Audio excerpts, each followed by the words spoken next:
Good afternoon, everyone.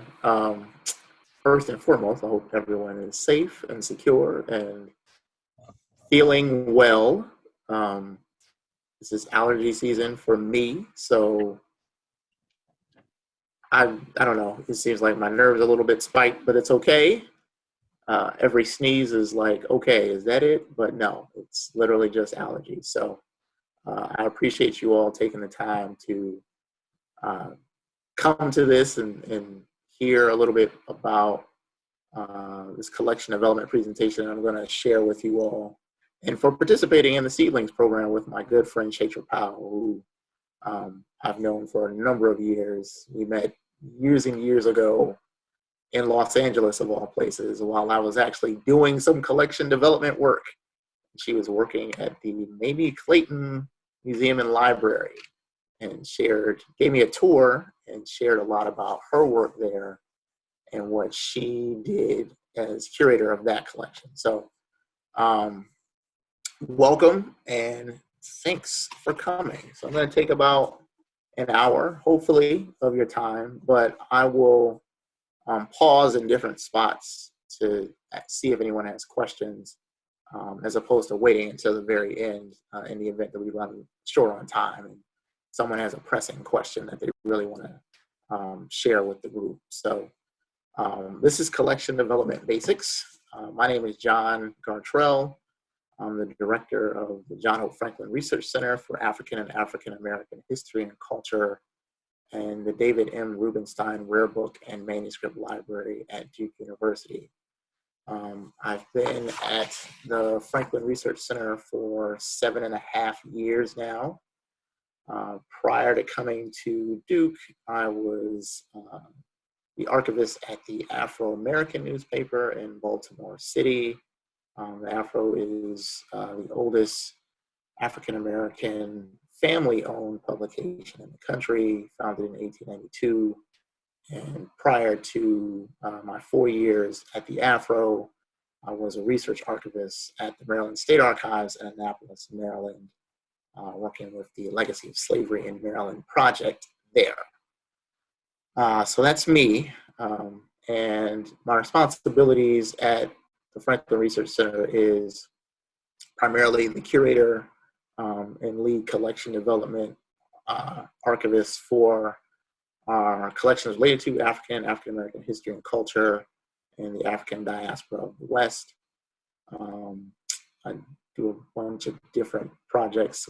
I do library instruction with undergraduates and graduate seminars, both at Duke and other institutions, exhibitions, public outreach, and things like this webinar. So again, thanks, and why don't we get started?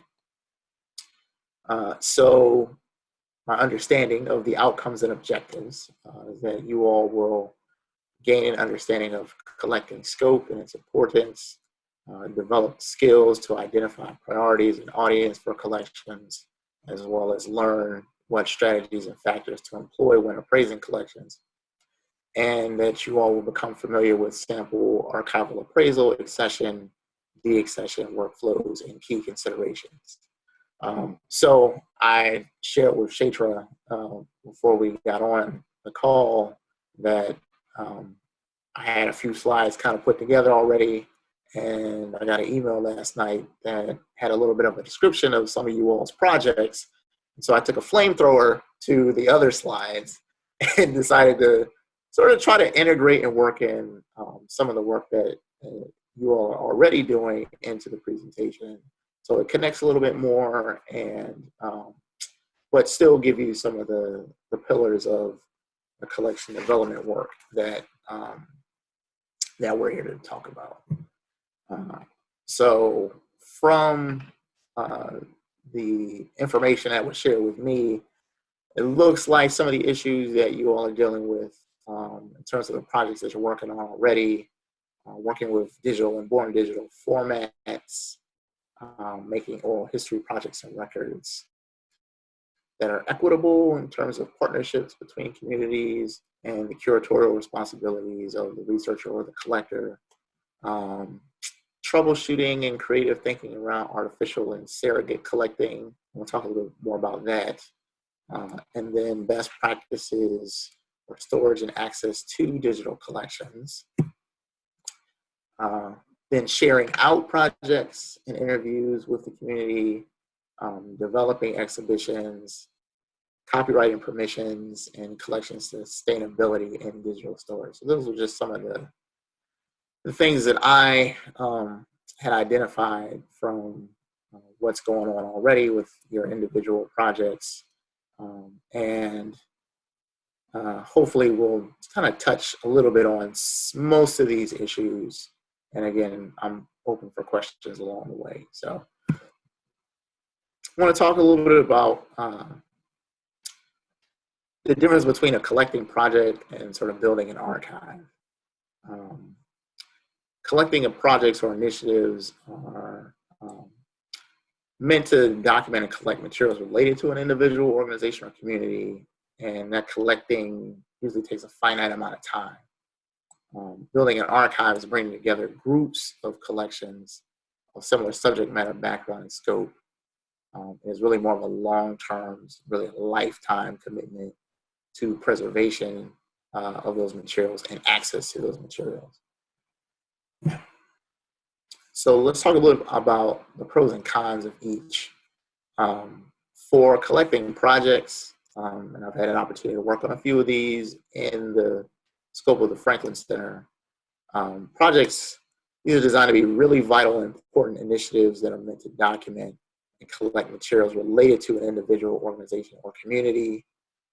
These are the kinds of ventures that grant funding oftentimes becomes available for, because it can be a bit easier to identify a need or a cause for the story or stories to be collected. And this oftentimes applies to, an aging community of elders, local people whose stories have not been told, identifying some sort of missing gap in the historiography of a movement or a time period, or gathering together materials that are on the verge of being thrown away or just simply destroyed altogether, which can be extremely traumatic when stories get lost over time. Some of the cons of collecting projects, and I don't want to say this in more of a negative connotation, but these are some of the things to think through and think about, is that they do have an end date, right? So again, that finite amount of time. Because many of them are grant funded, curators and researchers are tasked with collecting in a limited amount of time. So generally it's like a 1 to 3 year type project, depending on the level of funding that's available to you.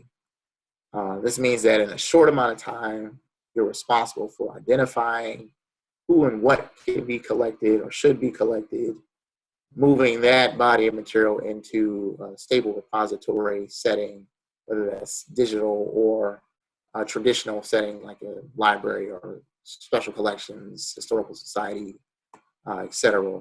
And then reporting back on what has been collected.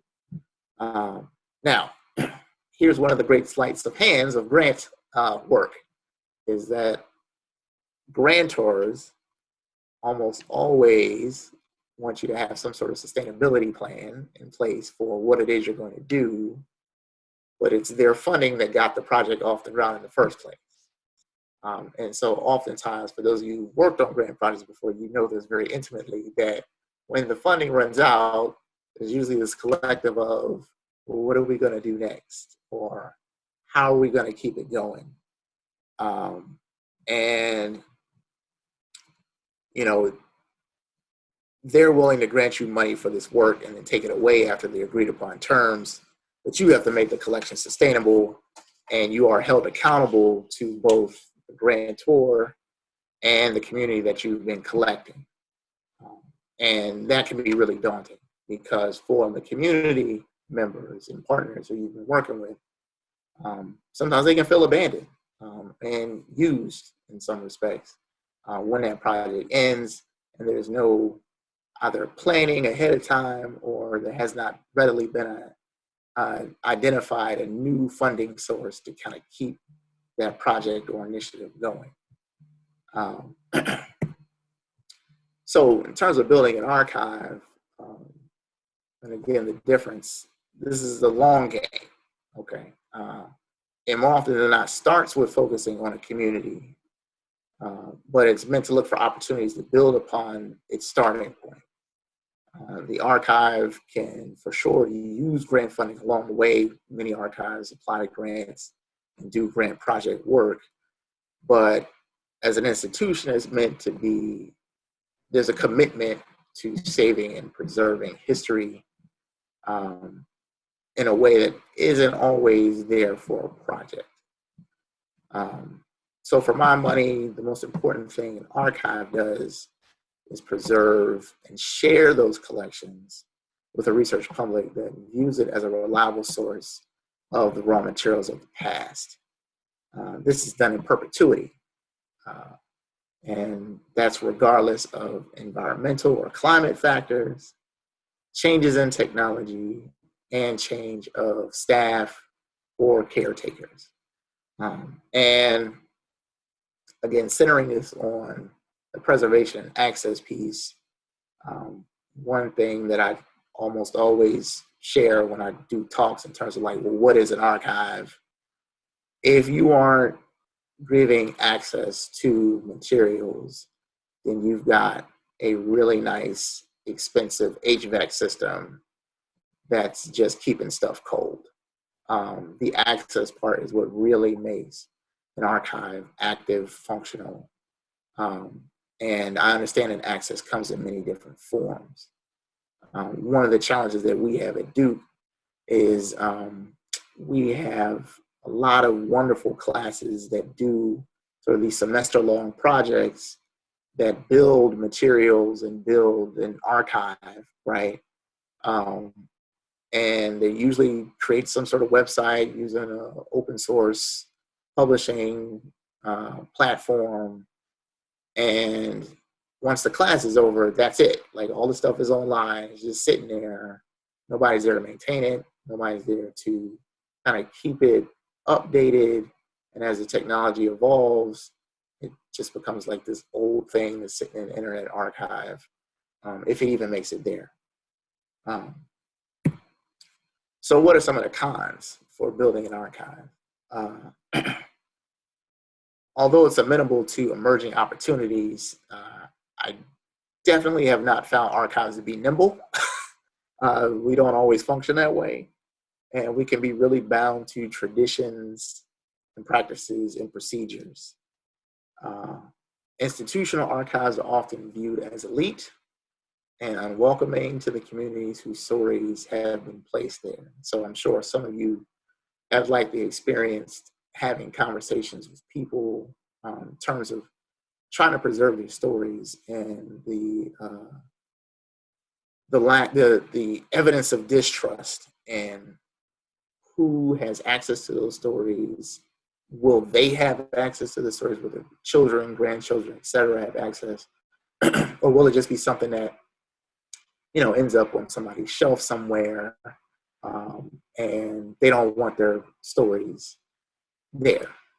And I've had a lot of conversations at that, like an institution like Duke, which I'm sure you can imagine.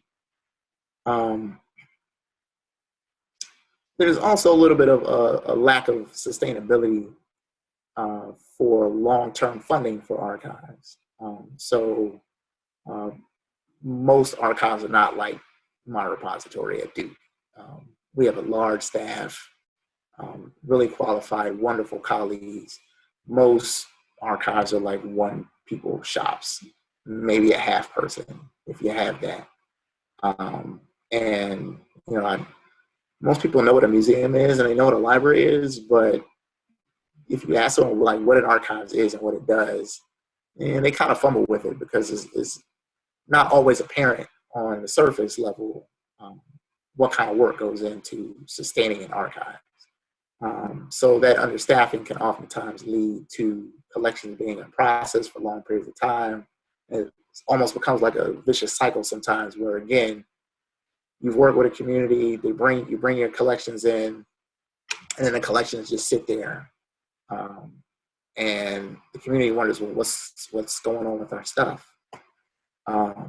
So those are some of the things that kind of I would put in the cons column of an archive.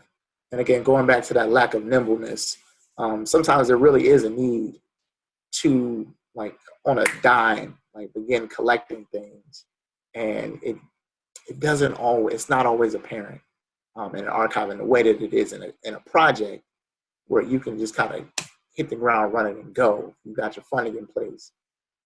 Sometimes you have to fight. You really have to fight in an archival environment, institutional archive environment at least, to justify why certain stories should be collected, especially when those stories have not traditionally been collected by that repository.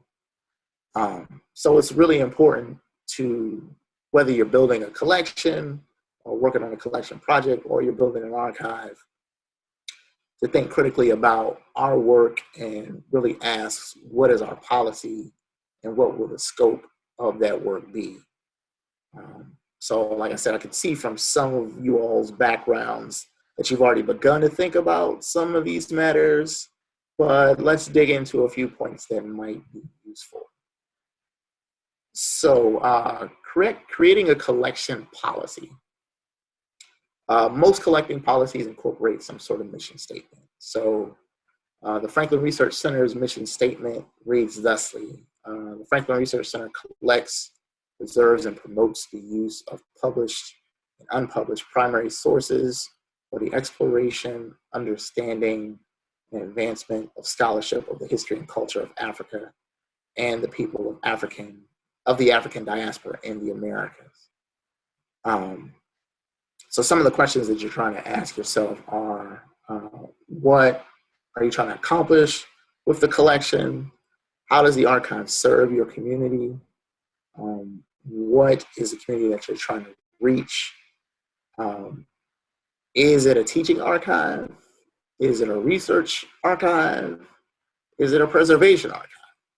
Or some combination of all of these? So at Duke and at the Franklin Research Center, I have an opportunity to do all three of those, but I understand that capacity for particularly individuals might only be limited to one of these. So for like a teaching archive, that's something that you're going to be bringing out to students, classes. You're actively trying to use that body of material to share and tell a story. And you want people to actually use and put their hands on that material, even if it is virtually. And maybe you're cultivating like lesson plans or some kind of syllabus for a researching archive. You know, you're really asking people to come in, use the materials to, write books, write articles, do genealogy, create exhibitions, and then a preservation archive. I mean, that's fairly self-explanatory, but you're really, again, thinking long-term, like we just want to sort of keep this body material and ensure that it does not fade away to history. So the mission is your compass, and it helps donors know who you are and what you intend to do with their collections. Creating a collection policy. So the collection development policy can also cover critical areas like collection strengths, primary areas of collecting, secondary areas of collecting, formats and scope, papers, whether that's be papers, books, microfilm, oral histories, art, artifacts, or digital records, subjects of interest, current and future areas, collecting areas, and materials not accepted. This is one of my favorite slides. So, policy and the right to refusal. So this is one of the reasons why a collection development policy can be really, really useful. It allows you to say no. Archivists, we are wonderful people, but we can't handle everything.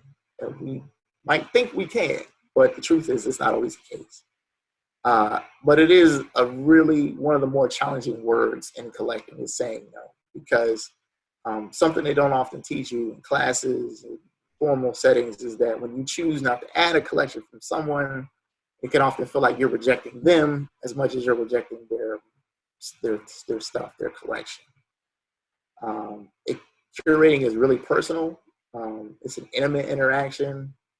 You end up having some of the most fascinating conversations with people, just trying to collect that history, and it's really hard to turn away a collection. So the policy is a document that you can lean on to justify why you can't take a collection. This comes up a lot in relationship to formats in collections, and ensuring that our archives are equipped to preserve that collection in perpetuity. Again, there's that word again, is our primary charge. And bringing in materials that we either cannot preserve or jeopardize our capacity to preserve materials that we already have is something that we have to constantly consider. I'll just sort of put this little note here that there may be some instances where taking something is more about the relationship with the person than the actual item itself. So use your discretion when you do choose to do this. Something I always say to donors is that I'm not going to take it if I can't take care of it. And that's usually something that most people will understand, and they're grateful that I'm taking into consideration the fact that I'm at least admitting to them and being transparent that this isn't really something that we can care for. I'll note that at least one person, my understanding, is working on a project with collections that have some environmental and some mold issues. These are always really challenging, and here again is where a collection development policy can come in handy, weighing whether or not to bring in a collection with mold, water damage, presence of vermin. I've seen all three. Hopefully doesn't happen that often, but adding to a collection is something to take very seriously, with or without these conditions. So I recently had an exploratory trip to the eastern part of the state, and was having a conversation with a gentleman who was showing us his organization's papers. These materials were actually in a casket making factory, which was not an active building. They weren't actively making caskets, but at one point been for that purpose. And he showed us the office space, and I was like, oh, this is really nice. File cabinets and things on shelves, great. And then he sort of mentioned that the snakes had gone under for the winter. I said, oh, okay, that's interesting. He said, yeah, they're usually out back. So we went, my colleague and I, who were visiting at the time, we went to the back, and there were rooms and rooms of records back there that he had not mentioned were there. And so just kind of, that's like a real life example of him sharing this story of how the snakes had gone under because it was getting cold. So now I know that back here are all kinds of things that I would have to take into account if that collection was going to come to Duke. So if you can consult with a preservation expert to see what type of treatment might be needed. Again, if we're talking about mold, water damage, burning, preservation measures can get really costly. So if it's untenable, I'd advise to not bring in unstable materials into your own stable environment. It's not safe to you, and it's not safe to the materials. One other thing that I'll bring up is a lot of collections that something that's in almost every collection are things like three-dimensional objects. So, the Man of the Year plaque from the Masonic Lodge, the like the diamond statuette that you got for being top salesperson of the year. So plaques and awards, honestly, are things that we don't keep in our collections. It can be really cumbersome. It's difficult to circulate those in the reading room in our library. It makes the boxes heavier, which can be an occupational hazard.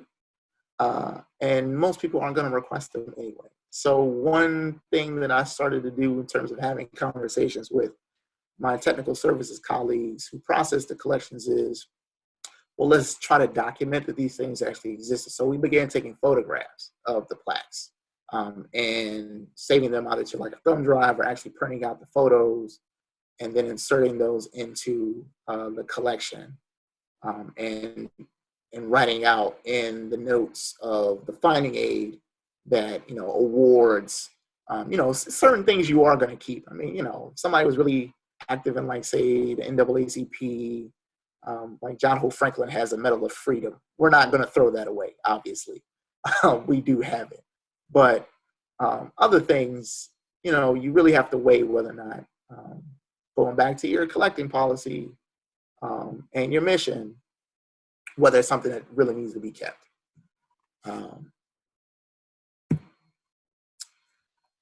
And so that brings us to appraisal and how to go about doing appraisal.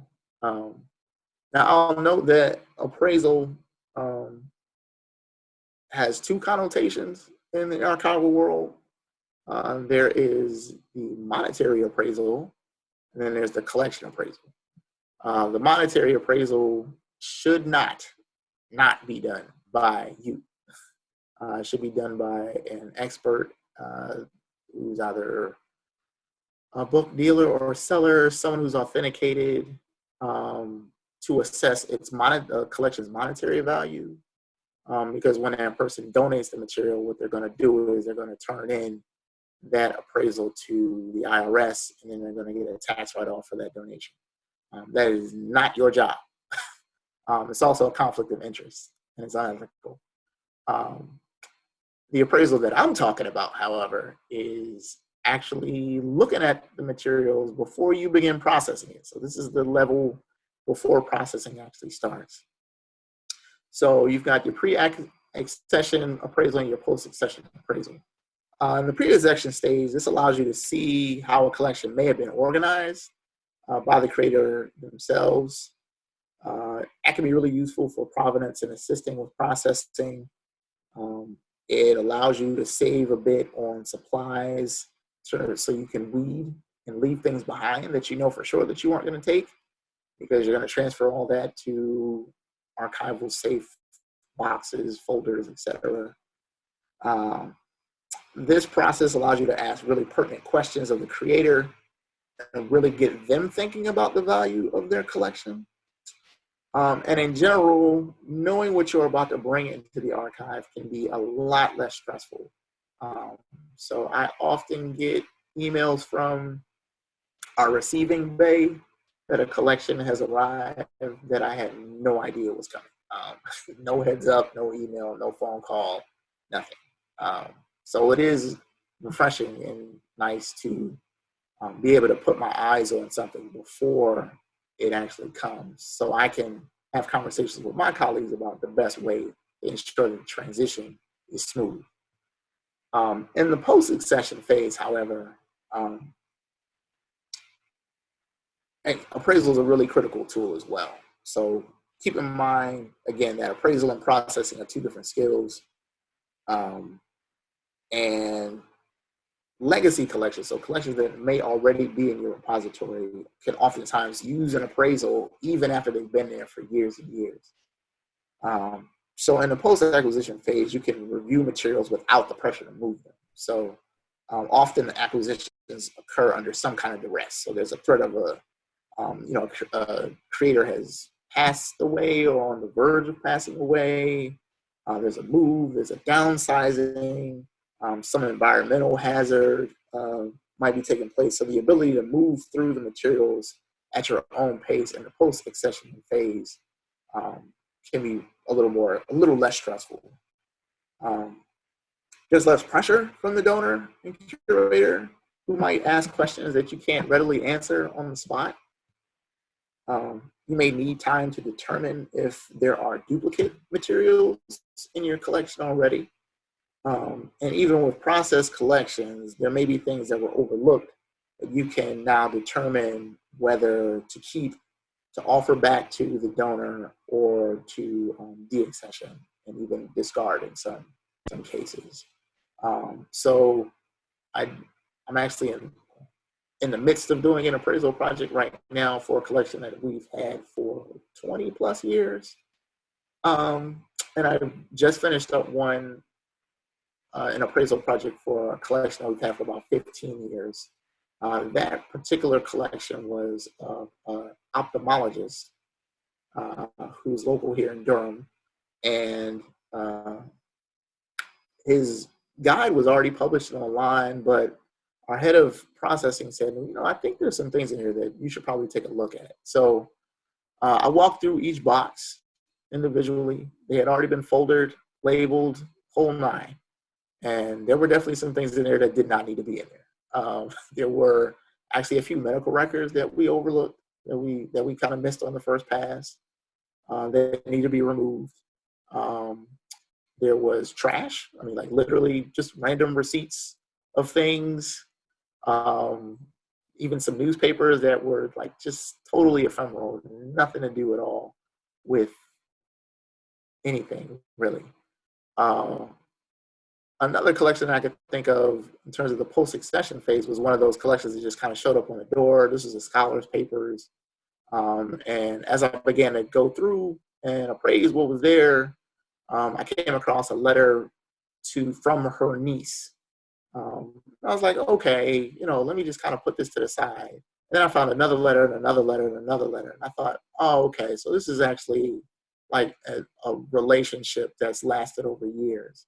So if I had just found the one letter, I might have been on the fence about it, because it was more like, oh, I went to school today, da, da, da.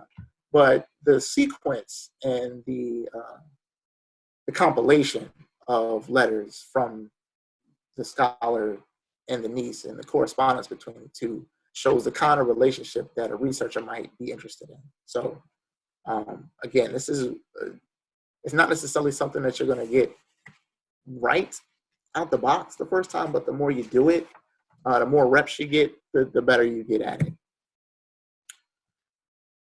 So that brings us to scope. And applying a scope or parameters to an archive is key for your sanity and the safety of your collection. The goal is for this material to be available for generations to come. So even when thinking about when an archive outgrows the capacity of its curator, its space and storage, and even the community it serves, that can really birth a lot of issues. And when thinking about the direction of the collecting initiative, here are a few categories to consider. So again, going back to formats, subjects of interest, geography, and even time period. So I'll note that many of you have already begun engaging in collecting projects that deal with oral histories. And I really commend you all for taking up that responsibility of capturing stories in your respective communities. So in my time at Duke, I've brought in quite a few oral history collections. So let's talk about some best practices specifically for oral histories and things that may help ensure that your projects can be impactful for their entire life cycle.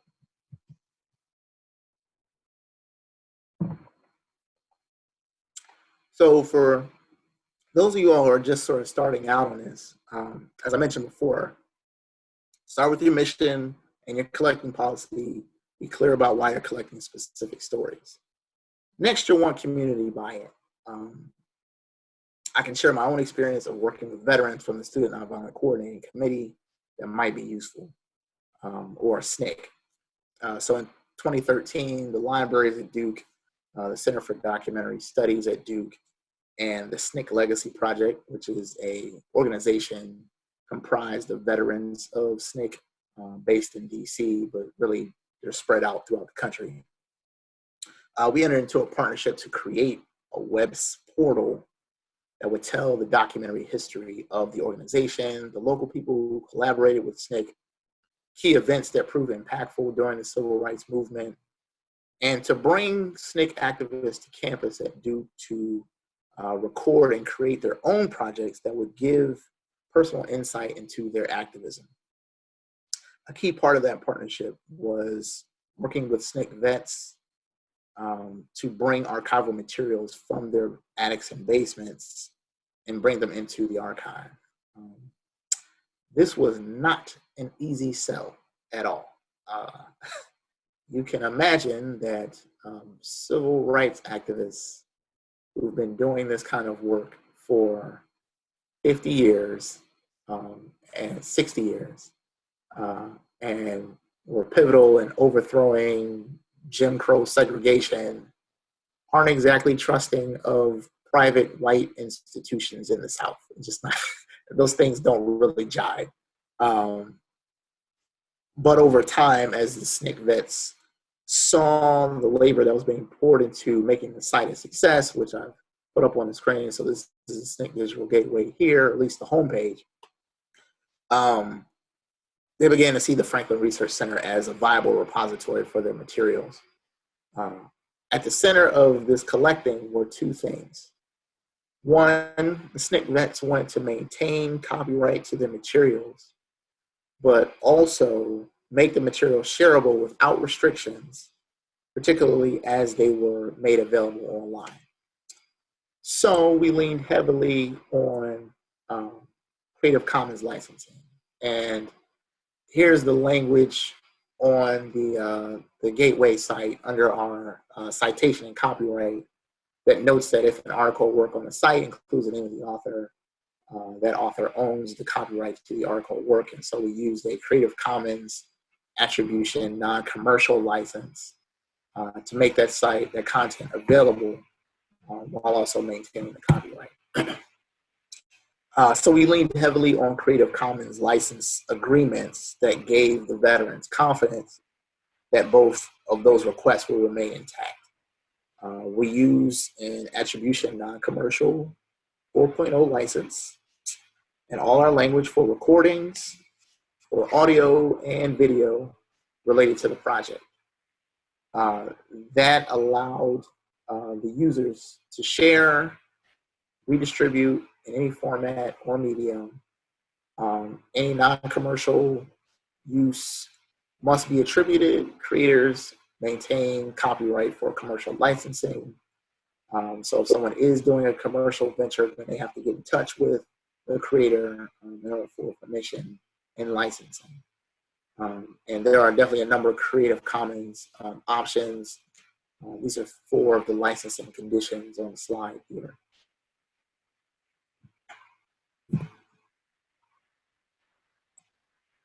So examples of how the language was used in the oral history donor agreement to cover different platforms where the interview might live on the library site. So that language should be able to allow the institution or the project to make the materials available while also allowing the interviewee and the interviewer their rights as creators. So if oral histories are published online, you should check for your state's designation or permissions for online publication. In North Carolina, you only need permission from one of the participants of an oral history to publish, which has come in handy as many of the folks who are interviewed in some of our collections have passed on, or we just don't have contact information for them, but we do for the interviewer. And so reaching out to them and getting their permission has been really critical. So one of the things in the language here is, I understand the following statements that the items may be created from the library, by the library, for web publication, audio, video recording, edited transcript and summary, edited video, audio clips, photograph of me, personal documents. And then as far as the copyright and licensing, this one notes, I don't know who owns the copyright. I transfer the copyright to public domain. And then here's your Creative Commons license here. Okay.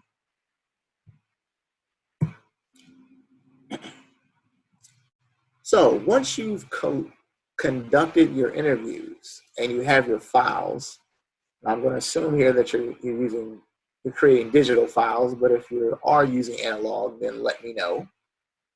Maybe somebody still has a tape recorder out there. I'd recommend the following course of action. Begin by creating at least 2 copies. One that will be readily accessible as a use copy, and that can be stored on a local computer, laptop, or say a portable hard drive. And one that will be more of a preservation copy. That's on a hard drive that's going to be stored in a cool, dry storage, or a cloud server that you'll likely have to pay for depending on the size of the files. So I'll note that access copies can be a little bit more compressed. Preservation copies should be the largest possible. You see some of the recommendations as far as audio and video are concerned. And as far as access goes, sharing files on a closed computer, meaning that users aren't able to actually download materials, again, because there's going to be some collections that inevitably have copyright, licensing, permissions, issues, or using a file sharing service without editing permissions, where people are only viewing, but they aren't able to download and take the materials. If some of those restrictions apply. And then transcribing interviews is another way to give access. So if you are considering, if you're able to consider using a transcription service for the interviews, that will again provide you another copy in a different format, but it will also address the issue of accessibility and access if the interviews are placed online. It is becoming standard practice in academic libraries to have transcripts and or closed captioning for audiovisual digital collections in order to comply with the American with Disabilities Act for researchers who are hearing or visually impaired.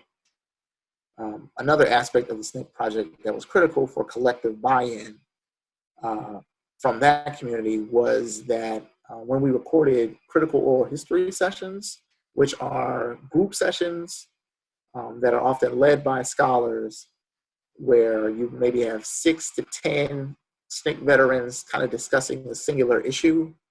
Whenever we conducted some of those oral history sessions, at least my colleagues at the Center for Documentary Studies conducted them, copies of the interview were distributed to each person that participated, and the participants were actually allowed to collectively edit the transcript in order to add context to things that might not be well understood just reading it as a one-off, or add something that might not have been apparent in the moment. This might not necessarily be ideal or even possible for your own projects, but it was a measure that was put in place to ensure that the community didn't feel exploited and that they were active partners in preserving their history. I'm going to pause and just ask if anybody has any questions right now.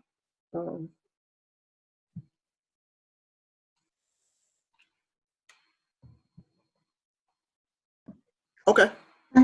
On your adding context to the transcription, how was that added, and how did you note that that was an addition to the oral history?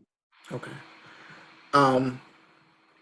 So what the process there was, each participant was given a copy of the transcribed session, and each of them went through and edited the documents, and then there was an editor that put it all together, and a second copy of that transcript was created. I would recommend keeping a copy of each, so the unedited and the edited. It's no different in my mind from keeping an edited or unedited video or audio file. So you're getting the raw one and you're getting the edited one. And I think each one is going to have information that researchers might find insightful and useful if it is something that you're going to be sharing out with folks. I haven't had a chance to read through all of them yet because I wasn't necessarily the one that was doing that work. I was really the repository where these were placed. But um, they can both be really useful, I think. Thank Sure. Okay. Anyone else?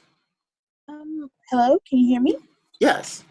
Hi, so I have a question about what if you have concerns about capacity in doing a project, and if full transcription may not be possible, are there other alternatives we can also consider? Um, so if it's,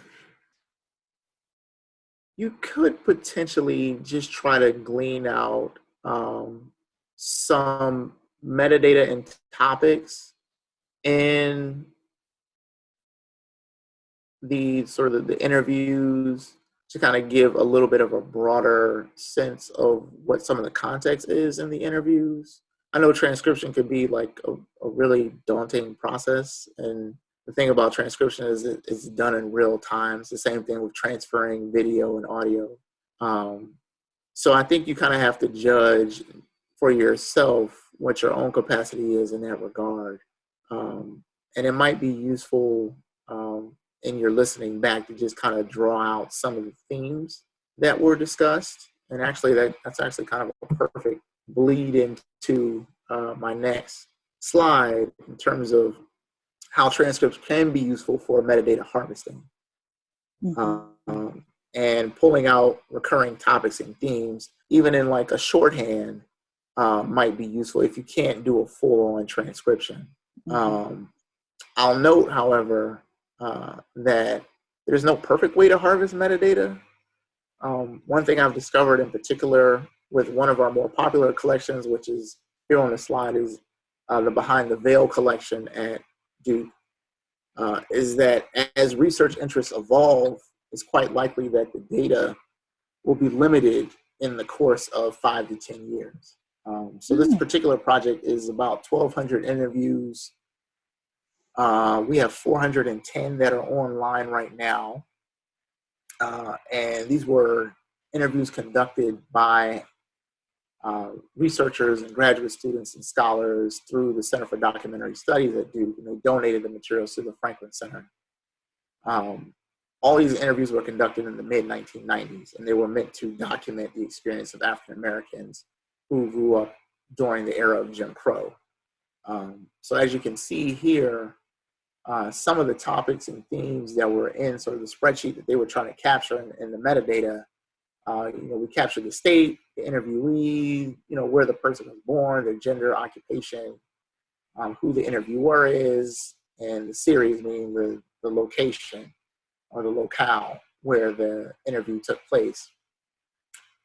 So storing all this information in sort of a spreadsheet, providing description of the accession number, the identification number of the interview, fields of subject of interest for the record can all be really useful. But in the course of the now 25 years or so that this project took place, people are coming to this collection with really different questions that were never captured in the metadata. These just weren't. So as an example, there's a researcher who was working at Duke who was really interested in evidence of sexual violence. That was not something that people were paying attention to when they were doing these interviews or recording in the fields of the spreadsheet. But it's a topic that's super relevant in scholarship today in 2020. And I get to ask the questions like that about this collection, things that just I can't put my hands on. And really the only answer I have for them is, unfortunately, you have to listen to the whole interview. I can't really point them in a direction just because that metadata isn't accessible. So I say all that to say that metadata can definitely be useful in terms of searching locally and online, but there are some limitations with that. Okay, so keep that in mind. So to go back to the SNCC project for a moment, we also brought in artificial and digital surrogate collections. One in particular was of a veteran who had her own really rich materials, brought the materials to campus, but she wanted to hold on to them. So we scanned a small set of her papers, photographs, printed materials, and transferred her reel-to-reel tapes to digital formats. Now, 20 years ago, that would have been unheard of. Like, we want the thing. We don't want a copy of the thing. But now, especially in community archiving, that really might be the only way that you can capture something is by scanning and making a copy of it. So this is the catalog record for that particular collection. Maria Varela, who is still with us, but was a photographer for SNCC. She allowed us to scan her materials. So when it comes to preservation, I'd advise you treating it like an analog collection. So assign it an appropriate collection title, ensure that there's a donor agreement in place that respects their desires to share the collection as they see fit, and process and describe it as you might a typical papers collection. Assign each file a unique number, create at minimum a spreadsheet that describes the item as best as possible, and create a scope note that describes to future users that the collection is a surrogate, which is key because that distinguishes a digital collection from a born digital collection. And if this material is accompanied by an oral history, you could create an interview series in your description or a guide or aid describing the collection. And then you can create a series of the surrogate material of the photos and the documents that are part of that collection.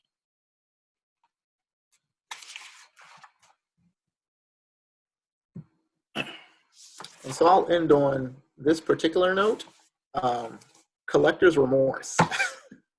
There will always be materials that never make it to an archive. We often, read and hear about, collections that are either purchased and end up in private hands, or materials that just kind of get discarded because family members aren't aware of its importance. And those can be really sad to read and hear about. But our task remains the same. There are going to be collections that don't end up in your repository, even though you thought it might be a perfect fit.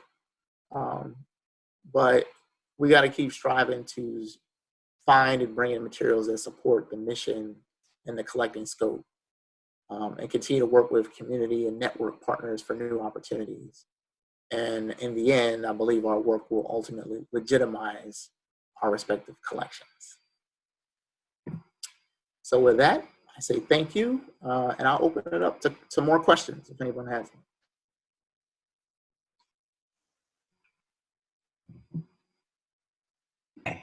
Hey, John, it's Shatra. Hey. Thank you for your presentation. I wonder if you could share some examples of scope statements for oral histories, like if you're building that project, how might you contain who you interview?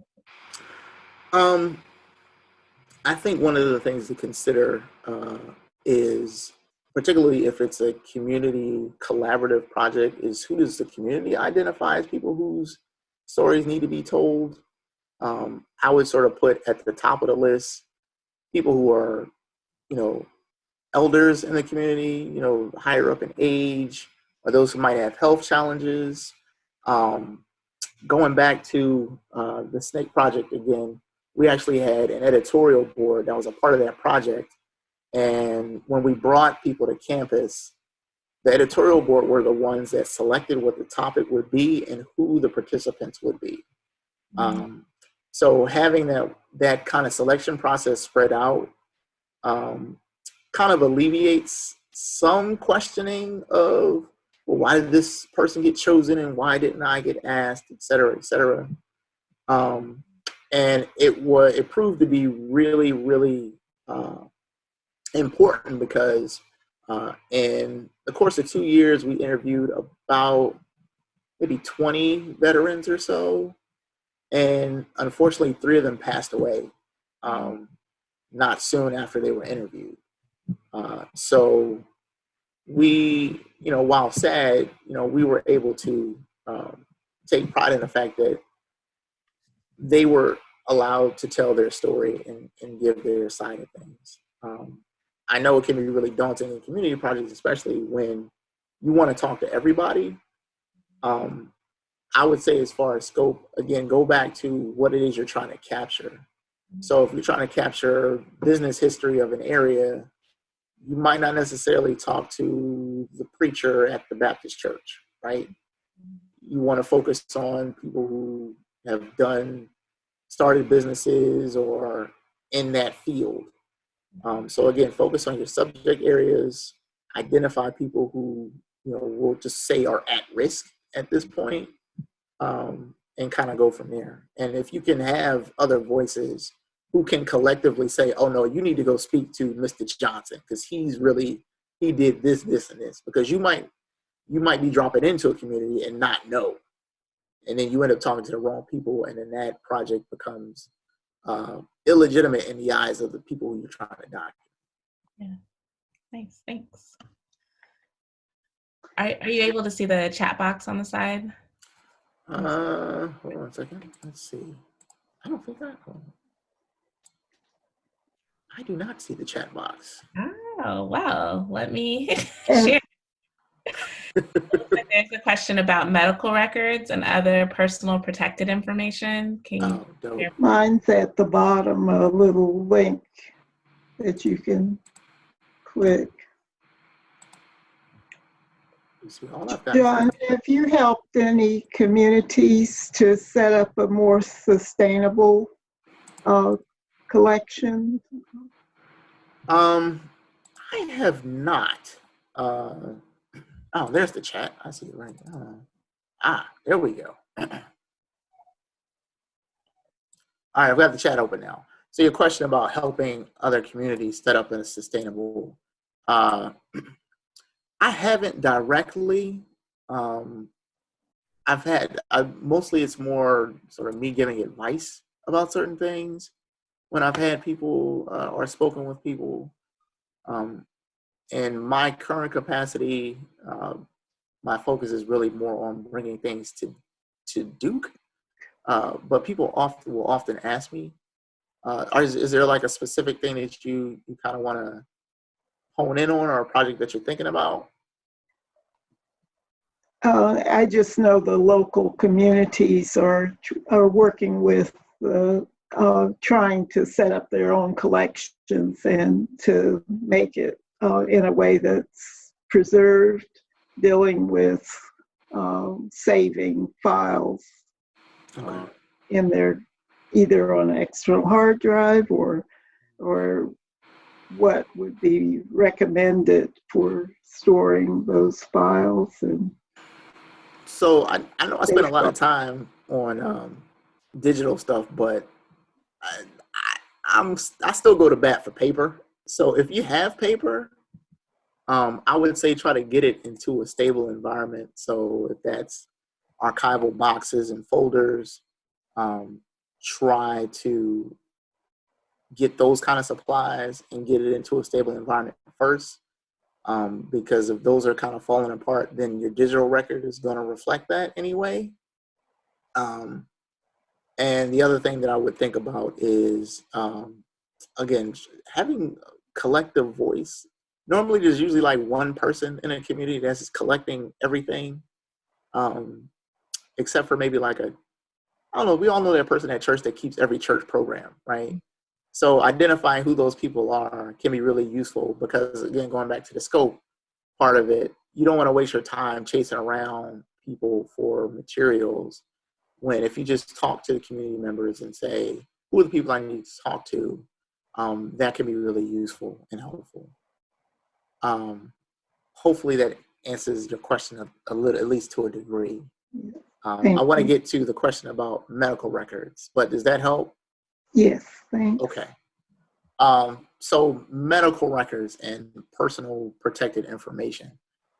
So that can be a little bit of a dilemma for archives, especially if you work in a repository, archives are not necessarily bound by HIPAA because we aren't doctors' offices. And HIPAA protects personal information in terms of medical records. So it's not so much a legal issue as much as it is an ethical issue. So we actually have collections at Duke for the Black hospital that was in Durham. And we have materials in there from everything from, abortion records. We have my sister center, the Sally Bingham Center for Women's History and Culture. They collect a lot of abortion practitioners and records related to that particular movement, contraception, etc. All sensitive materials, all things that, depending on where you land, can be considered controversial or not. So one thing that we try to do with our medical records is we will often have folks sign a release to gain access to that material. We can't necessarily stop them from using it, but at least it provides documentation for us in terms of who used it, and then it provides documentation for that person so they have an understanding that, okay, we're releasing this information to you, you're culpable for whatever comes from there. And I would say anything with a social security number on it, I would discard that and shred it. But when it comes to like personnel files, medical history, things like that, it's really kind of a personal call, to be honest with you. I don't know, there's not really a hard and fast rule on that. We actually have a collection at the Rubenstein Library, our History of Medicine collection. And I often have conversations with the curator about these particular issues. And we always feel kind of, straddling the fence when it comes to access to things. But from the archival standpoint, there aren't limitations to it. All you can really do is flag it, understand and know that it's there, and then try to set into motion certain policies. So maybe you have a committee that reviews it and makes sort of that ethical call collectively. So I've got one, just saw one pop up. Do you know of any legal issues that could occur around old voter rolls beyond local government permissions? Oh, unfortunately, I don't. I haven't encountered many collections related to voting. I would imagine, I don't think that there would be any restrictions there. Particularly if we're talking about, I guess the question is how old?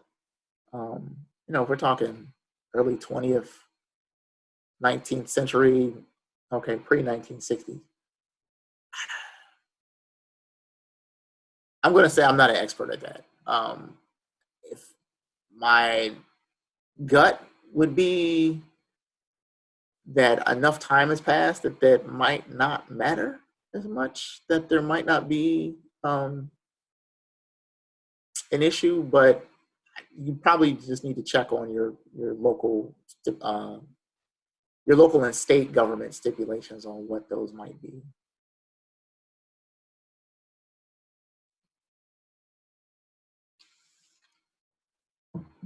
Sorry, couldn't be more help there. Anyone else?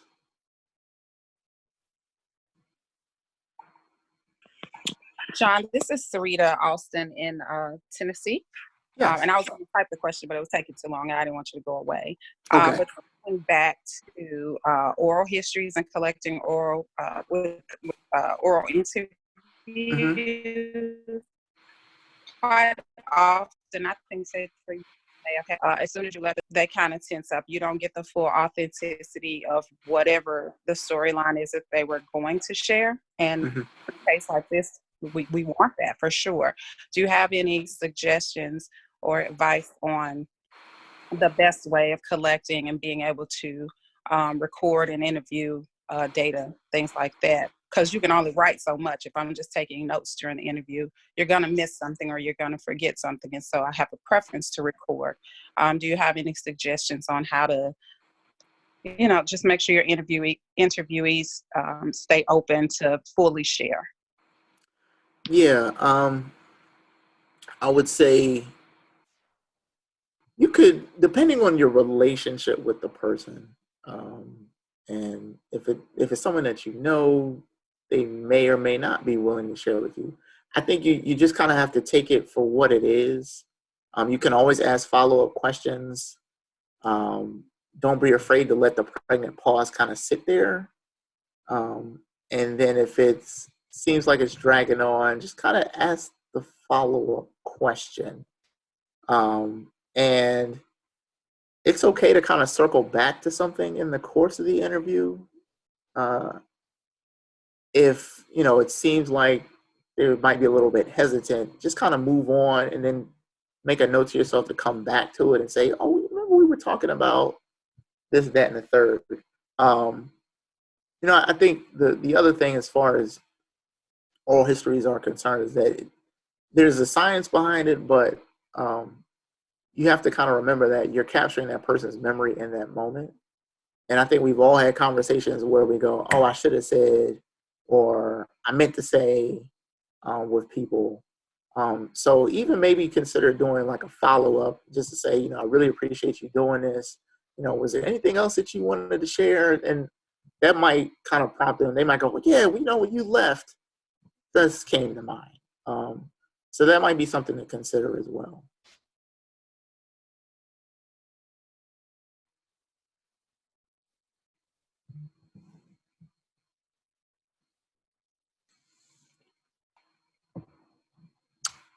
Okay, anyone else? I don't want to keep you all too long. I just want to say thank you. This was all very helpful. Good, thank you. I'm glad. I hope it helped everyone else. And I enjoyed doing this. So thank you, Shatra, for the invitation. And you all stay safe out there. Right. You too. Thank you so much, John. And you'll be able to see this on YouTube. So Awesome. Okay. Well, thank you all. Okay. You all take care. All right. Thanks. Thank Bye. you. Bye.